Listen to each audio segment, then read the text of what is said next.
여러분들은 태명 있으셨나요? 태명이 뭔지는 아시죠? 설명이 되어 있습니다. 아기가 태어나기 전까지 엄마의 뱃속에 있는 동안 이제 임시로 붙여주는 이름입니다. 여러분은 태명이 있으셨나요? 결혼 후에 아내가 어느 순간 저한테 이렇게 물었습니다. 여보, 우리는 아이가 생기면 태명을 뭘로 지을까? 그 질문을 들었을 때 저의 첫 번째 반응은 속으로 반응은 뭐지? 아직 아기가 생긴 것도 아닌데 뭘 나한테 지금 뭐 발표하려고 그러는 건가? 아니 저걸 지금 근데 그건 아니더라고요. 그냥 순수하게 물어본 거였어요. 왜 저걸 벌써 물어보지? 좀 물어봐서 정했다가 뭐 나중에 한참 후에 생기면 지금 우리의 이 대화가 기억에 남아서 그렇게 지을지 안 지을지도 모르고 중간에 마음이 변할 수도 있는 거고 그걸 왜 지금 정해야 되는 거지? 라는 생각을 하면서 근데 또 그 마음을 다 얘기하면 또 아내가 관심이 없다면서 이렇게 뭐 다툼이 될 것 같아서 그냥 제 나름대로 이렇게 얘기를 했습니다. 아이가 생기면 하나님이 그때 알게 하실 거야. 굉장히 믿음의 말 같죠? 우리 자매분들 속지 말아요. 그런 얘기에. 남자들은 귀찮아서 그럴 때가 많습니다. 저도 그랬어요. 그냥 귀찮은 상황을 모면하기 위해서 뭔가 이제 하나님을 걸고 넘어진 거죠. 하나님이 주실 거야 라고 이야기를 하고 지냈습니다. 그러다 2011년 결혼한 지 아직 2년이 안 됐을 때인데 잠을 자고 있었는데 아내가 꼭두새벽에 깨워요. 깨우더니 임신 테스터기를 보여주면서 아기가 생겼다고 그렇게 알게 되었습니다. 근데 어쨌든 자다가 일어나서 기쁜 소식을 전했으니 비몽사몽간에 좋아도 하고 하면서 근데 이제 과거의 대화가 떠오르는 거죠. 뭘 정해야 되는 거예요? 태명을 정해줘야 되는 거예요.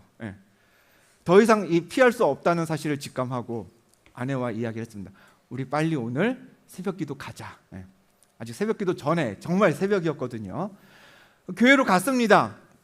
저희가 교회 바로 뒤에 사니까 교회로 짧은 거리 오면서 속으로 살짝 걱정은 했어요. 오늘 하나님이 나한테 분명히 음성을 주셔야 되는데 말씀을 주셔야 되는데 이거 오늘 본문이 어디 이사야나 예레미야나 호세야 말라기 이런 말씀 예언서 말씀 나오면 어떡하지? 왜냐하면 그쪽 말씀을 보면 이제 이런 말씀이죠. 너희는 화 있을진저 여호와의 진노하심이 임할지니 이런 말씀이면은 그걸 어떻게 태명에 반영을 해요. 그래서 그러면 안 되는데 하는 마음으로 새벽기도에 왔습니다. 그날 말씀을 전해주시던 분이 지금 이제 충주 은혜교회에서 목회하시는 김요한 목사님이셨어요. 찬송을 부릅니다. 사도신경하고 또 이제 찬송 부르고 이제 목사님 기도하시고 이제 말씀을 전하십니다. 오늘의 성경 말씀은 예레미야 29장 그러시면서 이제 하시더라고요. 불사 이거 큰일인데 제가 염려하던 일이 닥친 거잖아요. 예언서에 무서운 내용 나오면 어쩌나. 근데 예레미야가 딱 그날 본문인 거예요. 근데 읽으면서 말씀을 듣는데 어쨌든 이런 내용이었습니다. 그때 말씀이 오늘 우리가 읽었던 본문이에요. 한번 한 절 한 절 같이 볼까요? 본문 4절을 보면 이런 말씀이 있습니다. 만군의 여호와 이스라엘의 하나님께서 예루살렘에서 바벨론으로 사로잡혀 가게 한 모든 포로에게 이와 같이 말씀하시니라. 지금 하나님 말씀을 하고 계세요. 누구한테? 포로한테. 어떤 포로예요? 바벨론으로 사로잡혀 간 포로에게 하나님이 지금 내가 너희에게 말한다 라고 지금 운을 떼셨습니다. 그러니까 이스라엘이 나라를 다 잃고 외세 바벨론에게 잡혀서 바벨론으로 끌려가서 지내던 그 포로들에게 하나님의 말씀이 임한 겁니다. 뭐라고 하셨을까요? 5절 말씀에 이렇습니다. 너희는 집을 짓고 거기에 살며 텃밭을 만들고 그 열매를 먹으라 라고 했습니다. 포로로 끌려갔어요. 그래서 내 집이 아닌 억지로 끌려온 곳에서 지금 살고 있습니다. 하나님이 뭐라고 명하셨어요? 뭐 해라? 집을 지어라. 그리고 그 집에서 살면서 텃밭을 가꾸어라. 그러니까 먹고 살기 위해 지극히 일상적인 일을 아무 일 없었다는 듯이 하라는 얘기예요. 열매가 나오면 그 열매를 먹으면서. 이어지는 6절도 다르지 않습니다. 아내를 맞이하여 자녀를 낳으며 너희 아들이 아내를 맞이하며 너희 딸이 남편을 맞아 그들로 자녀를 낳게 하여 너희가 거기에서 번성하고 줄어들지 아니하게 하라. 그러니까 앞에 말씀 5절 말씀은 매일매일의 일상을 잘 살라는 거였어요. 그렇죠? 집안에서 농사 짓고 열매 얻고, 그러니까 의식주를 해결하면서 살아라. 6절 말씀은 뭐예요? 하루하루만 그렇게 사는 게 아니라 자녀를 낳고 자녀들이 결혼해서 또 자녀를 낳고 세대에도 아무 일 없었다는 듯이 너희가 지금 포로일지언정 예전에 살던 그 방식대로 계속해서 살으란 얘기입니다.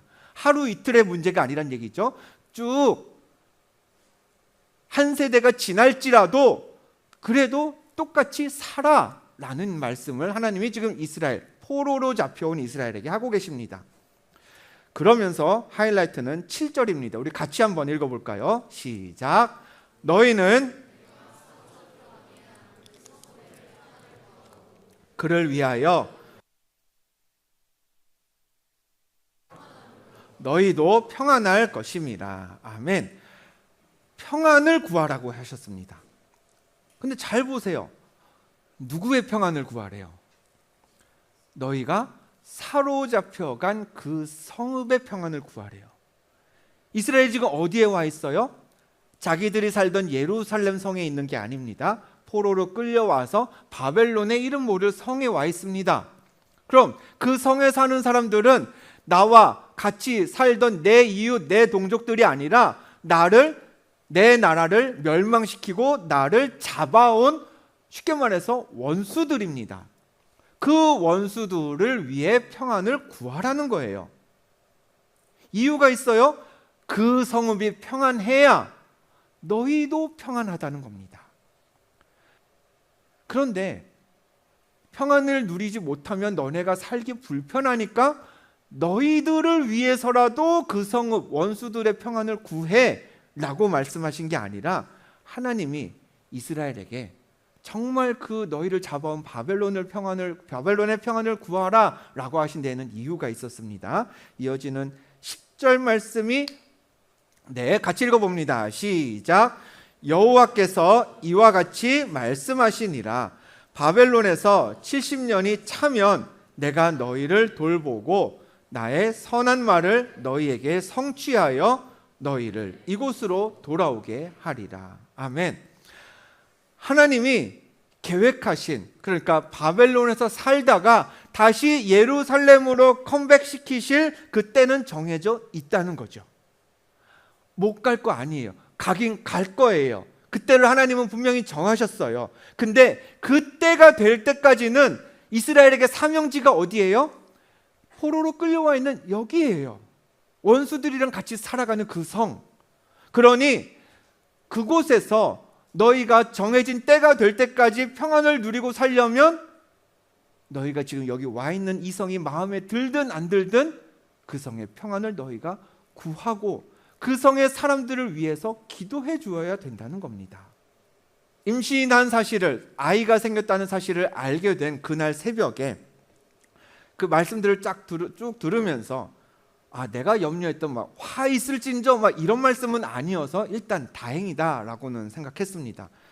그런데 이제 어쨌든 저에게는 숙제였죠. 태명을 정해야 하니까 이 말씀을 계속 보면서 머리를 막 굴렸어요. 여기서 무슨 이름을 찾아야 될까? 그러다가 눈에 딱 들어오는 단어가 하나 보였습니다. 7절에 우리가 읽었던 말씀에 반복되는 구절이죠. 무슨 단어인가요? 평안이라는 단어였습니다. 평안을 구하라, 그리하면 너희도 평안할 것이다. 반복되는 거였죠. 그 단어를 보면서 그치, 이거면 되겠다. 그래서 아내에게 말했습니다. 여보, 내가 말했지, 하나님이 주신다 그랬잖아. 그래서 태명을 뭘로 지었을까요? 오늘 말씀의 제목처럼 평안, 샬롬. 아이의 이름을, 태명을 샬롬이라고 지었습니다. 그렇게 2011년 겨울에 저희 큰아이였습니다. 샬롬이가 태어났습니다. 당시에 저도 우리 신효성 전도사님처럼, 신효성 전도사님이 지금 이제 교단에서 수련 목회자라는 인턴십을, 쉽게 말해서 3년 동안의 인턴십을 단계를 거치고 계세요. 그 인턴십이 돌아오는 4월 부활주일 다음 주에 끝납니다. 그래서 안수를 받으시는 막바지에 있는데, 저도 그때 이제 수련 목회자 전도사였습니다. 그러면서 이제 그 수련목 과정을 마치고 2013년에 목사 안수를 받았고요. 부목사 생활을 이제 시작했습니다. 그러면서 2015년에는 감사하게 하나님이 또 다른 자녀를 주셔서 둘째 또 출생을 했습니다. 첫째 아이를 낳기 훨씬 전에, 결혼하기 전부터 2007년부터 저는 이제 교회 사역을 시작했습니다. 전도사, 교육 전도사로 3년을 지냈고요. 3년을 마친 후에 아까 말씀드린 수련 목회자 사역을 또 3년을 했습니다. 그리고 목사 안수를 받고 부목사로서 또 3년을 지냈습니다. 2015년, 16년 저희가 둘째 아이가 생겼을 때 그렇게 이제 목회 사역을 9년, 10년 차 되던 해였습니다. 여러분들 혹시 한 직장에서 9년, 10년 일하신 분 계실까요? 여기? 여러 직장을 옮기는 것도 쉽지 않지만 한 직장을 오래 다니는 것도 쉬운 일은 아니더라고요. 제가 주중에 이제 MG2 한 청년과 이제 직장 다니는 청년이에요. 서울의 서대문 쪽에 나가가지고 지난 수요일에 신방을 했습니다. 뭐 여러 가지 이야기를 했죠. 일은 할만해요. 그랬더니 그런 대답을 하더라고요. 어렵고 힘들진 않은데 이게 그렇다 보니까 보람이나 성취감은 조금 없다. 그러면서 자연스럽게 이런 걱정이 따라오는 거죠. 이런 생활을 50 될 때까지, 60 될 때까지 할 수 있을까? 뭔가를 얻는다는 확실한 느낌이 없는데 그냥 돈을 벌어야 한다는 현실 속에서 이 생활을 20년, 30년 이어갈 수 있을까라는 걱정은 한다라는 이야기를 하더라고요. 근데 대부분 우리가 일을 대하는 태도가 둘 중에 하나인 것 같아요. 첫 번째, 너무 힘들고 과부하가 걸려서 이거 더 이상 못하겠다 하는 경우가 있겠죠. 두 번째는 반대예요. 어렵진 않은데 뭔가 얻어내는 거, 내가 이루어가는 게 별로 없어서 이 생활 오래 못하겠다 하는 경우도 또 없지 않아 있습니다. 우리 교회에서, 기둥교회에서 9년차, 10년차에 접어들었던 저도 그런 생각을 차차 하게 되었습니다. 다른 목회도, 지난번에 말씀드렸죠. 제가 기둥교회에 온 게 대학교 1학년 20살 때였습니다. 그때부터 그냥 쭉 기둥교회라는 곳에만 있었기 때문에 앞으로 오랜 시간 목회를 해야 한다는 입장에서 저도 다른 교회에서의 목회도 배워야 할 필요가 있지 않을까. 그래서 이제 감독님께도 말씀을 드리고 의논을 여쭈하면서 감독님도 상황이 되면 한번 나가서 경험해봐라 라는 얘기도 해주셔서 어디 나갈 곳이 있나 또 아내랑 알아보기도 했고요. 준비 작업도 하고 나가서도 알아는 봤습니다만 결국엔 여의치 못해서 다시 눌러 앉게 되는 그런 순간들이 한 2-번 정도 있었습니다. 그러다 보니 힘은 들고 또 새로운 경험의 기회는 또 꺾이고 뭔가 발전을 더 해야 되는데 발전하지 못하는 것 같은 그런 염려도 생기고 그러던 와중에 있었던 일입니다. 제가 10년 차가 되었던 2016년 고난주간이었습니다.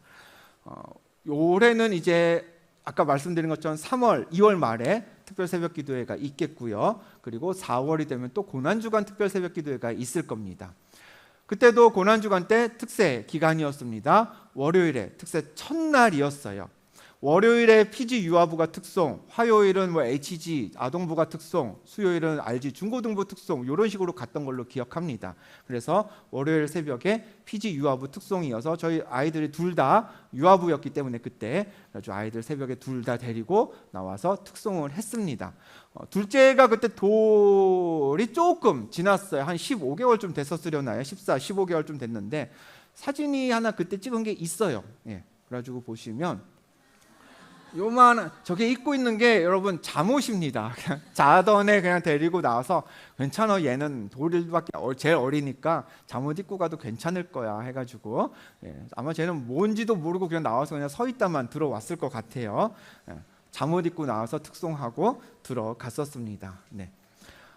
새벽 기도를 마쳤습니다.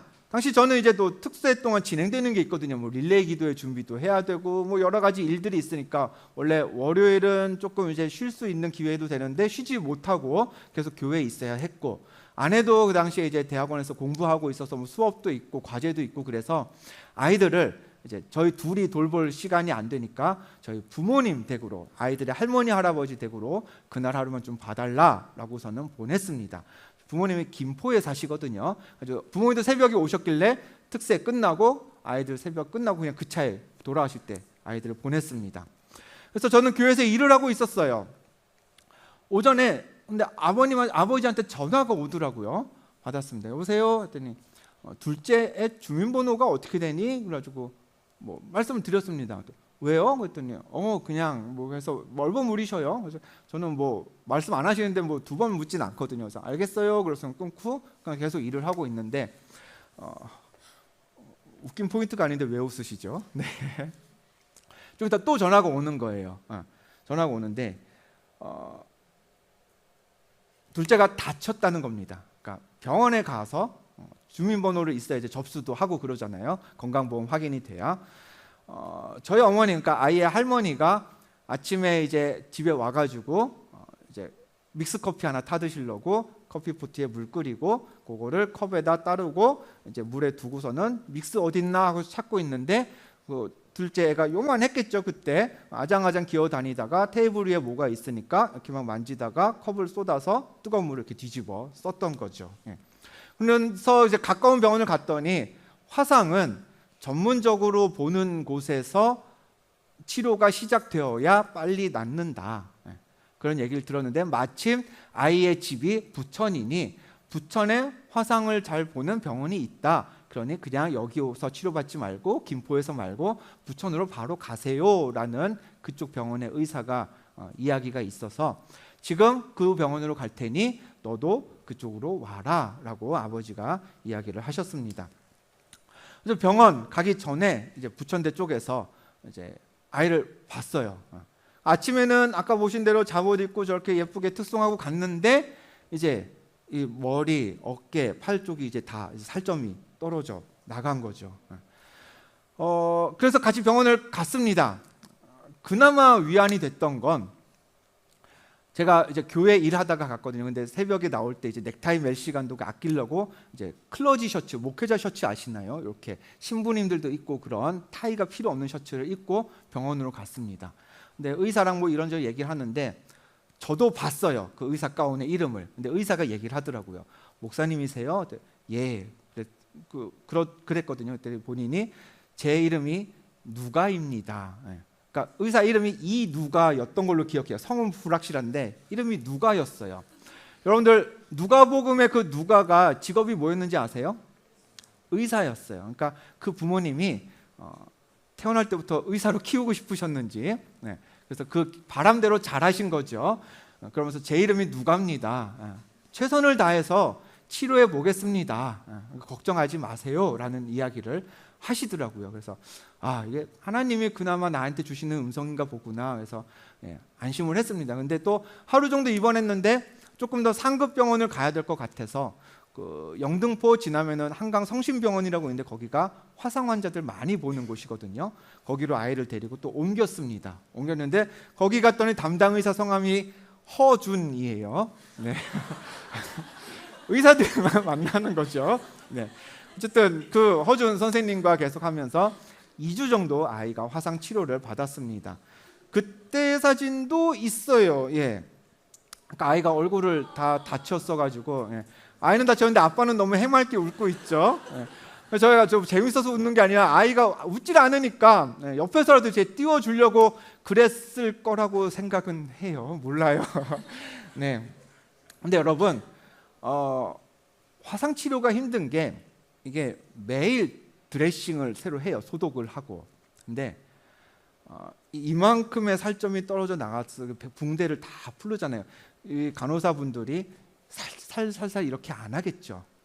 어차피 아픈 거, 어차피 아기는 말도 못하고 기억도 못하니까 이렇게 막 험하게 빨리 하는 게 나은 거예요.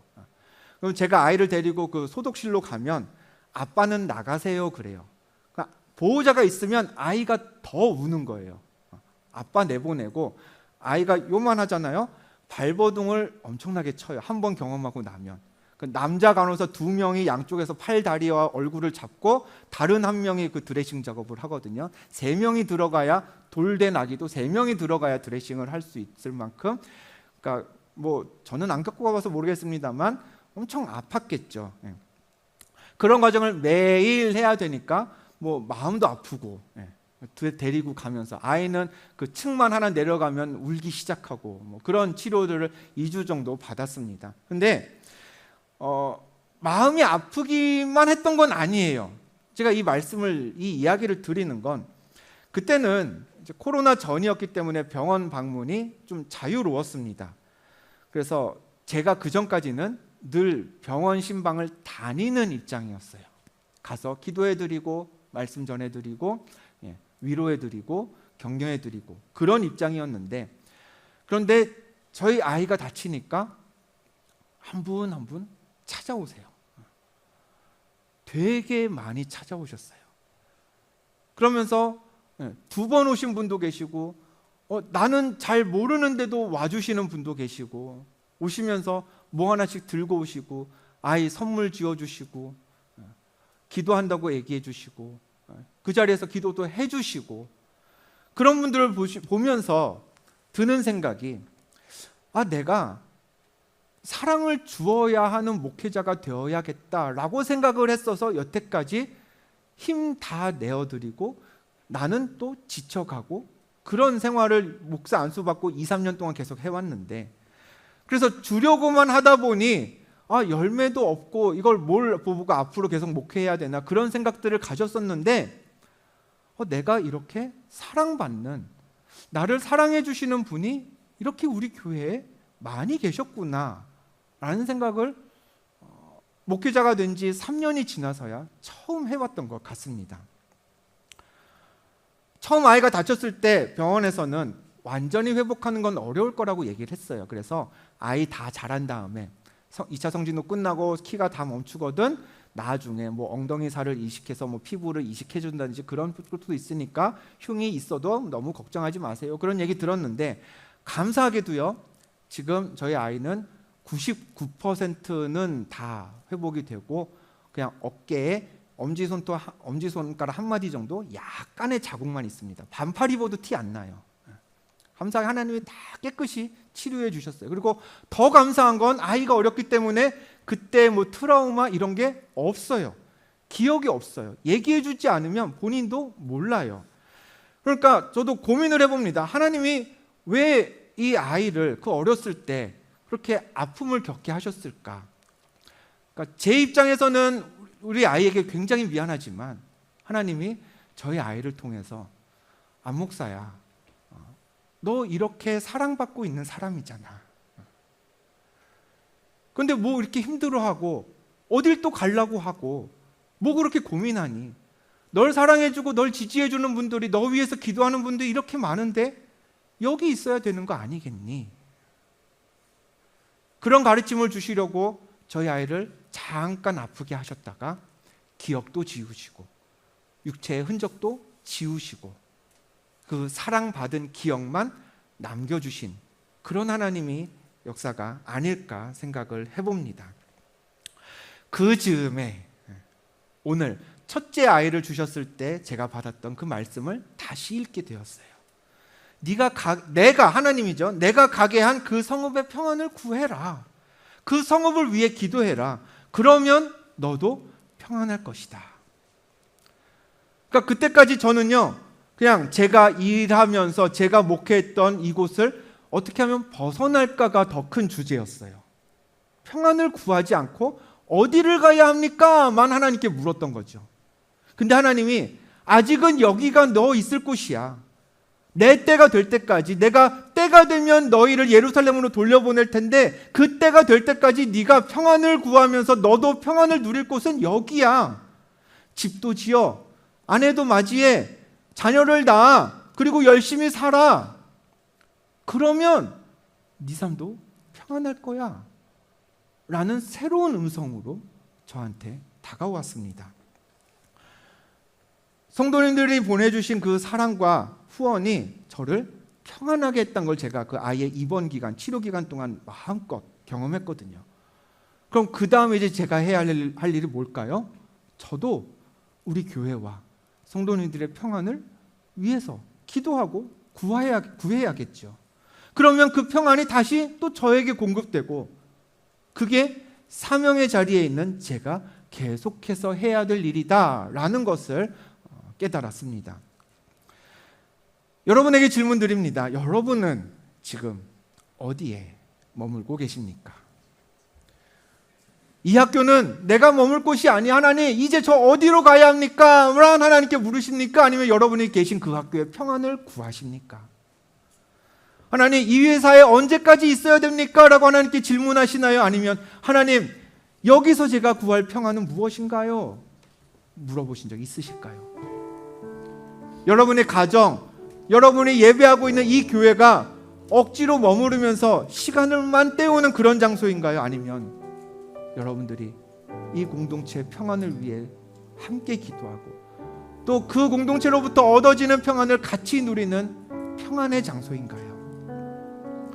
하나님은요, 이스라엘에게 이렇게 말씀하셨습니다. 비록 네가 지금 가 있는 곳이 포로로 잡혀가 있는 곳일지라도, 네가 정말 종된 것처럼 느껴질지라도, 그래도 그곳의 평안을 구해야 돼. 그곳을 위해 기도해야 해. 그 성읍이 평안해가지고 너도 평안을 누리게 되는 게 지금 거기에 있는 너의 사명이야. 제가 목회한 지 10년 차 되었을 때 겪었던 저희 가정의 그 사건 이후에, 그러니까 그때까지는 성도님과 교제하는 건 저한테는 언제나 일이었습니다. 신방하는 것, 병원으로 찾아가는 것, 일터로 가서 기도하는 것, 그냥 일이었습니다. 근데 그 만남에서 감사가 느껴지고 사랑이 깨달아지니까 그냥 일이 아니라 그냥 관계예요. 그게 변하더라고요. 그렇게 감사한 관계들이 많아지니까 여기 있고 싶어지는구나, 여기 참 평안하구나 라는 생각이 싹 틉니다.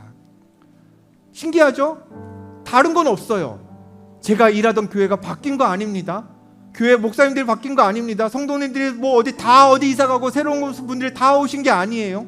똑같았어요.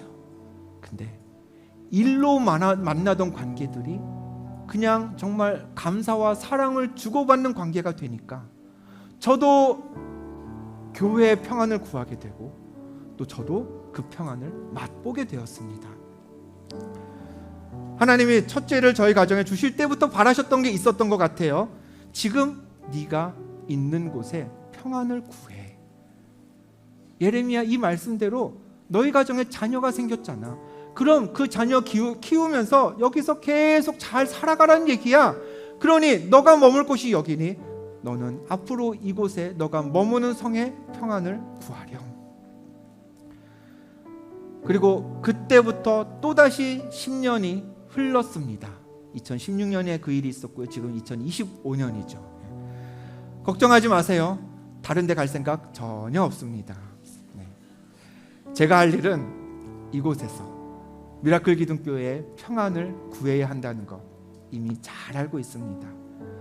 여러분들의 평안을 위해서 계속 기도하는 여러분의 목회자가 되겠습니다. 대신 여러분이 그 평안 누리게 되면 저도 더 힘들게 목회하지 않도록 여러분들의 그 평안을 저에게도 흘려보내 주시기를 부탁드립니다. 하나님은 여러분들도, 왜 우리가 그런 표현 하잖아요. 일하러 가면서 진짜 내가 노예도 아니고, 아니요, 하나님은 노예일 때 이스라엘에게 말씀하셨어요. 너 진짜 그렇게 시키는 거 안 하면 안 되니까 하고 있지? 근데 너 포로 맞아. 그렇지만 너의 사명은 그 머무는 곳에서 평안을 구하는 거야. 옮겨주지 않겠다는 얘기가 아니에요. 때가 되면 옮겨주신다고 하셨어요. 이스라엘은 70년의 포로 시기를 지난 후에 예루살렘으로 돌아갔습니다. 하나님의 때가 임할 때까지 그럼 우리의 사명은 뭐예요? 그곳에 내가 종으로 있든 대우받으면서 있든 어찌됐든 내가 머무는 곳에 평안을 구하는 게 우리의 사명입니다. 내가 머무는 곳에 평안을 담대하게 구할 수 있는 그런 여러분이 되었으면 좋겠습니다. 평안을 구하고 전하는 그런 여호와 샬롬을 전하는 우리가 다 샬롬이가 되었으면 좋겠어요. 그리고 그 평안은 제가 간증하며 말씀드립니다. 그 평안은 반드시 내가 구한 평안은 나에게로 돌아오게 되어 있습니다. 내가 머무는 그 종된 곳을 벗어나는 것, 하나님은 하나님 때에 허락하실 줄 믿고 머무는 그동안 내가 발붙인 곳의 평안을 마음껏 구하고 여러분 또한 하나님의 평안을 맛볼 수 있는 그런 여호와 샬롬의 증인 되시기를 주님의 이름으로 축원드립니다.